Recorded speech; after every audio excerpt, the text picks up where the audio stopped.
90 दिन में इलेक्शन कराना इनकी जिम्मेदारी है, वरना ये सारे के सारे आर्टिकल 6 के लिए तैयार है। पाकिस्तान की तारीख या दुनिया की तारीख की पहली हुकूमत होगी कि जो इलेक्शन से भाग रही है, इलेक्शन से बॉयकॉट कर रही है। 14 पार्टियों का भ्रष्टाचार बना हुआ है, फिर भी ये डर रहे हैं एक पार्टी से, एक शख्स इमरान खान से। वजह ये है कि पूरी कौम जान चुकी है कि साजिश के तहत आए हैं, पूरी कौम जान चुकी है कि डाकू है, ये चोर है, अवाम ने इनको मुसरत किया हुआ है।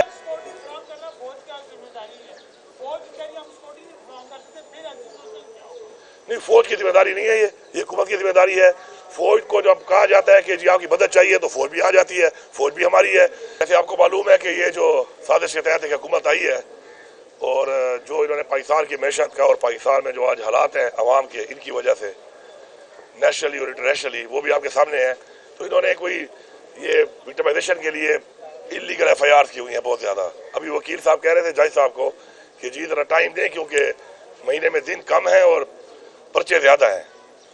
तो मतलब इतने ज़्यादा पर्चे दिए हुए हैं और सारे पर्चे बेसलेस हैं, बगैर किसी वजूद के हैं। तो इंशाल्लाह में पूरा यकीन है अभ्यर्थी पे हमें इंसाफ मिलेगा।